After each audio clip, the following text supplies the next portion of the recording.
Welcome to Mindful Moments. Nourish your mind on the go. This video uses AI narration to present our original book analysis. Today we're diving deep into Bill Bryson's A Walk in the Woods. Get ready to join Bill Bryson and his friend Katz as they attempt to hike the Appalachian Trail. But this is not your average nature walk. We've got humor, stunning scenery, and a surprisingly deep look at America. Yeah. It's a journey that's both hilarious and thought-provoking. Right. And you know what really drew me in? It was Bryson's motivation for even tackling this massive trail. He wanted to experience this Appalachian wilderness before climate change altered it forever. There's this underlying urgency, Yeah. like he's racing against time. Yeah, it's fascinating how he frames it. He sets out with this almost naive belief that it'll be a breeze, but then the reality of the trail hits him and us, square in the face. Absolutely. Remember that scene at the airport? Mhm. He runs into a guy who just finished the trail, and the guy is practically begging Bryson to reconsider, Yeah. describing it as absolute torture. It really sets the stage Yeah. for the challenges. Oh, yeah. And those challenges are no joke. Bryson does not sugarcoat the experience. The relentless hills, Katz's constant struggle, the exhaustion. Yeah, you can feel it. The blisters forming, muscles aching. Makes you wonder, why would anyone do this to themselves? Right. But that's the beauty of it. Even amidst all the hardship, Bryson captures these moments of pure joy that come from the simplest things, like drinking a cold Coca-Cola after days of deprivation. He describes it as almost a religious experience. It is like the trail strips away all the excess, and you appreciate those basic necessities in a whole new light. Absolutely. And it's not just the physical experience. Bryson captures the camaraderie and the unique bonds with the other hikers.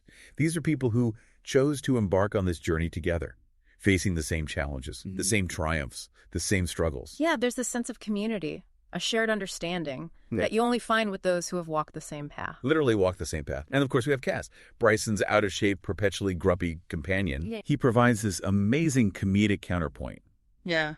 to Bryson's more philosophical musings. Yeah, their dynamic is great. Katz is the relatable everyman, struggling to keep up, while Bryson is waxing poetic about nature. And then there's the unforgettable Mary Ellen, this eccentric character who joins them for a stretch and brings a whole new level of absurdity to the journey. Mary Ellen embodies the unpredictable nature of the trail. You never know who you'll encounter or what story they'll bring. Exactly. It's about the people you meet, as much as the places you see. Speaking of unexpected detours, their escape to Hiawassee is one of my favorite parts. They ditch the trail for a night of luxury in a motel, complete with a restaurant meal and a real bed. I like that detour. It shows that even the most dedicated hikers need a break sometimes. Everyone needs comfort and indulgence.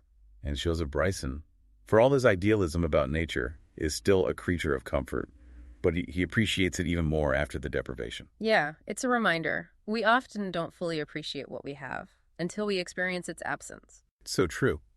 The book also captures those changing landscapes along the Appalachian Trail, from the stark beauty of the winter woods to the vibrant wildflowers in spring. Yeah, his descriptions are so vivid. It's incredible imagery. And then there's the historical significance.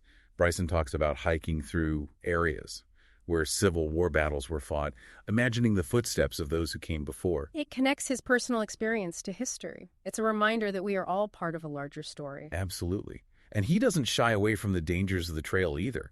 He mentions his near encounter with a murderer, which really highlights the vulnerability of being alone in the wilderness. Right. It adds a layer of suspense. It makes you realize that he's taking a real risk. And that leads us to one of the most important themes of the book: acceptance. Bryson eventually realizes he won't finish the entire trail in one season. It's a turning point where he has to let go of his expectations. A powerful moment of self-awareness. Sometimes our best laid plans don't work out. And that's okay. And it's in that acceptance that he finds a deeper meaning in the journey. It's not about miles or speed. It's about the experience itself. Even a partial hike, a walk in the woods, can be transformative. It's a message that resonates far beyond the Appalachian Trail. It's about finding joy in the journey, regardless of the destination. Sometimes letting go can lead to a more profound appreciation for the simple beauty of being present. You know, one thing that really struck me is how Bryson doesn't shy away from the less glamorous parts. He talks about everything, from blisters and aching muscles to, well, digestive issues. He finds the humor in it, but he also acknowledges the real frustrations of pushing your physical limits. It's raw and honest. Yeah, he's not afraid to be vulnerable, which makes those triumphs feel even more earned. And speaking of triumphs, he does eventually make it to the top of Mount Katahdin, the northern terminus of the Appalachian Trail. Even though he doesn't hike the whole trail, reaching that endpoint feels like a culmination of his journey. That victory. Exactly. It speaks to the power of setting goals Yeah. and pushing yourself, even if you don't achieve everything. There's a real sense of accomplishment, recognizing that journey transformed you. One of the things I found most insightful was how Bryson explores the psychological and emotional challenges of through hiking. He's so candid about his struggles with fear, doubt, and even boredom. It's refreshing to see that honesty. Especially in a genre that often romanticizes nature. Yeah, he peels back those layers and reveals that inner turmoil that can come with such a demanding and solitary pursuit. The mental challenges are just as daunting. Absolutely. And it's interesting how those challenges can lead to moments of insight. Like when he's describing feeling overwhelmed by the wilderness, it makes him question his place in the grand scheme of things. It adds this philosophical depth. And he doesn't shy away from the darker side of human nature either. Remember his encounter with that creepy guy? Yeah. It adds that layer of suspense and danger. Forces you to confront that potential for danger. Right? And it makes those moments of connection and camaraderie even more powerful. Like when they meet those kind strangers, offering them food and shelter. Underscores the importance of human connection. Especially in the face of adversity. We're not truly alone.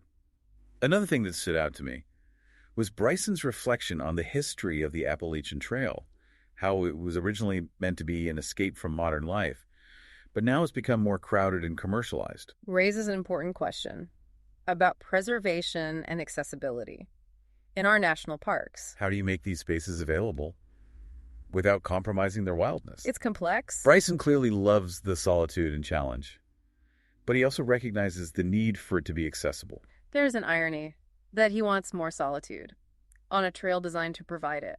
It speaks to the appeal of wilderness and the challenges of preserving it. Bryson doesn't shy away from criticizing human impact either. He talks about deforestation, pollution, and climate change. He's a voice for conservation. Oh, absolutely. He makes you feel the urgency. He challenges us to reconsider our relationship with nature. Do we see it as separate?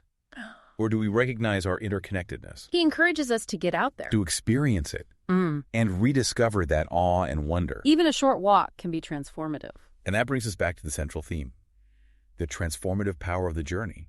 Even though they don't complete the trail, they emerge changed men. They faced their fears, they pushed their limits, and gained a deeper appreciation. And they discovered that sometimes the greatest rewards are found in the unexpected detours and challenges. It's a reminder that life is a journey, and we should approach it with curiosity, openness, and a willingness to embrace the unknown, growth and self-discovery, when we step outside our comfort zones. And I think that's what makes this book so compelling. It's not just a hiking adventure. It's a reflection on life, nature, and the human spirit. Yeah, there's a depth there. It's more than just a travelogue. Absolutely. He has this incredible knack for finding the extraordinary in the ordinary, like describing a spider web or a hot shower after a week on the trail. He makes you pay attention to those small details. Right. Find beauty in the mundane.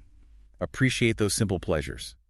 And he does it all with this great humor. He's not afraid to poke fun at himself. Makes it so relatable, and his observations about human nature more poignant. He's such a keen observer. Yeah. Of both the natural world and the human condition. Yeah. And I appreciated his honesty about the challenges of hiking. He doesn't sugarcoat it at all. Lays it all out there. The blisters, the aching muscles, the doubt, the despair. It's what makes it powerful. Yeah. It reminds us that we all struggle. It's okay to not be perfect. And in those moments of vulnerability, we find strength. His willingness to share makes his triumphs even more meaningful. It's a reminder that resilience is born out of adversity. And that journey shapes us. So for those who haven't read A Walk in the Woods, what would you say they should know going in? Be prepared to laugh, to be challenged, and to come away with a new appreciation for nature. And maybe even want to go on your own adventure. Bryson's enthusiasm is infectious. Well, that wraps up our deep dive into A Walk in the Woods. If you enjoyed this conversation, don't forget to like this video and subscribe to the channel. For more book analyses, we have many more deep dives coming. And if you're looking for a good read, we highly recommend checking out A Walk in the Woods. You can find a link to purchase it in the description below. Thanks for joining us. Until next time, keep exploring, keep learning, and keep nourishing your mind.